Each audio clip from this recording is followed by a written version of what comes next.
We're going to start back course to talk about some Final Fantasy. We're talking Square Enix. As a recent financial report we got from Square Enix for the first 3 months of their fiscal year, which is of course April 1st to June 30th.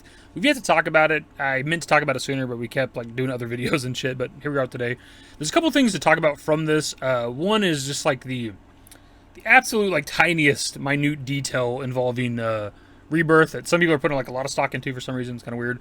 And then we get something on 16 where it's failure is not the right word, but Square Enix, kind of like what they did with Guardians of the Galaxy, where according to Square Enix, 16 didn't hit their expectations or their high-end expectations. So right here we have a bit of a graph that's showing games that came out recently or upcoming games. In the bottom right corner we have Rebirth, of course, and it says to be launched in early 2024. So that's it. That's your update. The game is still coming out early 2024, which is not an update at all. I don't know why people were oh, it's still happening. Dude, the point of that time frame or that window of release is to give them flexibility. It would be different if they said a specific date and then that date was still set in stone. That's a little more interesting, but they have a 3-month window, right? January 1st, March 31st, where the game can be released. So yeah, of course it's still coming early 2024. We're also just told this, that trailer is not that old. It's actually today is exactly 2 months old. But yeah, of course there's not going to be a delay yet. If there's going to end up being a delay for the game, potentially, it'd be a little closer to when it's supposed to release, right? December, January type shit. Might be when we get a delay, if there is a delay at all.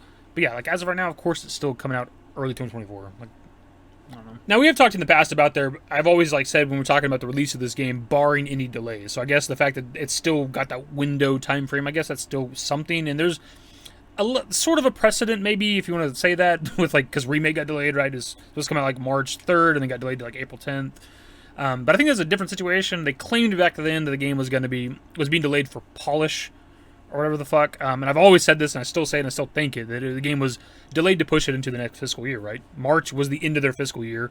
Pushing it into April 10th puts it in the next fiscal year to ensure that next fiscal year is successful. I suppose a similar thing could happen with Rebirth. If they're already having a successful year, they could maybe want to push it as well to ensure the next fiscal year is also successful. Because this one's going to be pretty big, I would think, because they just got 16, which obviously, as we talked about, didn't necessarily live up to their high expectations, but it's still going to make a lot of money. Then you also have Ever Crisis dropping sometime soonish, maybe, hopefully, and that should be making a lot of money too if the fans are enjoying it. And then you have Rebirth dropping all this in the same fiscal year.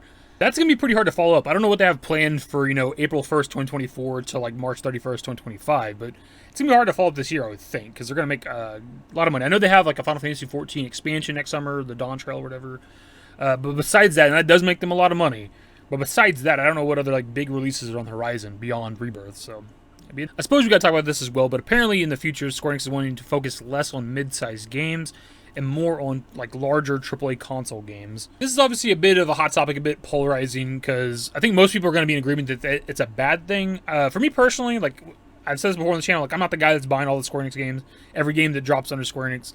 I'm mostly just buying the AAA games, so this personally doesn't affect me, but I'm just one guy, who gives a shit what this guy thinks.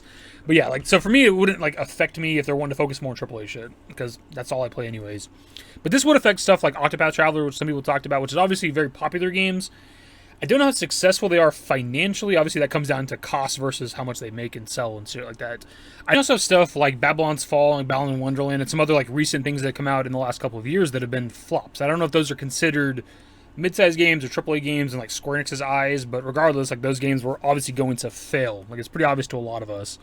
And it's is resources better spent on games like that may or may not, you're kind of gambling if they're going to be successful or not, or just focus on your main shit. Kingdom Hearts, Nier, Dragon Quest, Final Fantasy, things like that. Personally, and I've said this before, I feel like Square Enix has become similar to what Bethesda became whenever I was still talking about them on my channel for a while, where it's just even if it's not Square Enix themselves developing the games, there's still a Square Enix game all the time coming out, right? There's just so much shit all the time.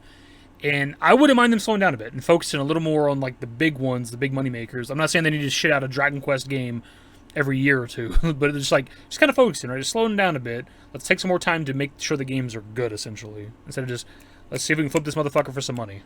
As for the 16 related stuff, we have this quote from David Gibson on Twitter. He's since deleted this thread of tweets. I'm not really sure why, but he said, Square Enix, a couple of things going on. Final Fantasy 16, 3 million units, the company said was in line, but had hoped for more, and they fully expensed the cost of FF16 in Q1, so future sales are all profits. Throwing this in really quickly though, but yeah, this is like the string of tweets that David Gibson had put out on Twitter on August 6th. I don't know why the previous 2 tweets are deleted. He only has this third one right here. Not sure why that is. So yeah, whenever you read the actual quote from David Gibson, it's not as bad as like headlines would have you believe. You read like just headlines, it's like Final Fantasy 16 wasn't as good as Square Enix was hoping and shit like that, right? But that's not what it says. Like what he said was that the sales, the 3 million sales in a couple days, was in line with their expectations, but they had hoped for more. Like, who doesn't hope for more? If my game sells 10 million units on the first day, I'm hoping for 11 million. Who doesn't want more? Of course, that's not even a big deal. But the fact that within the first quarter, which I guess for them would only be like June, right? Because that's the end of the first quarter for them. Like, they already recouped the cost of 16 with the 3 million sales essentially, or however many sales they made by the end of June. So yeah, from here on out, every unit of 16 sold is all profit. So when the game goes on sale in the next like few months or something, definitely by the holidays, like they're just gonna make a lot more money. And eventually the game's gonna come to PC probably within a year or so, right? And they might sell millions more copies on PC and shit, right? For sure. So like the game is a massively successful, I would say. If they already made their money back within like the first like month, like first few weeks really, because it came at the end of June, like I think they're good.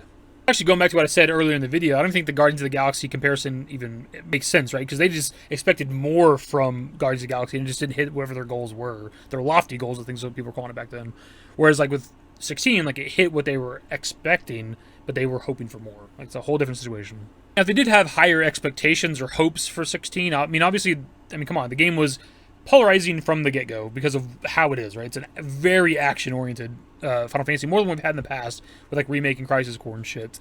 That's obviously going to be polarizing to a lot of like general Final Fantasy fans, but obviously this brought in a lot of new people too. There's a lot of people who 16 is like their first Final Fantasy game, so it probably evens out somewhere along the way.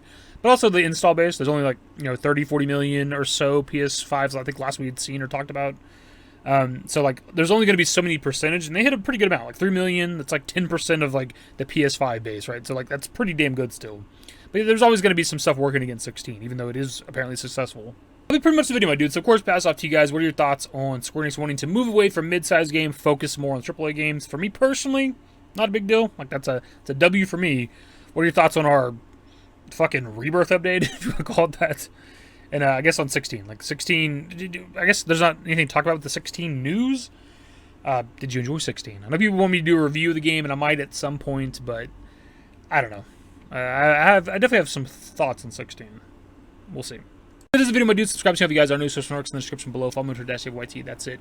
Bye. I start doing this with my left hand because, like, since I'm gonna put my Twitter thing up here, like, I'm covering my fucking hand when I do the point. And they figure it out.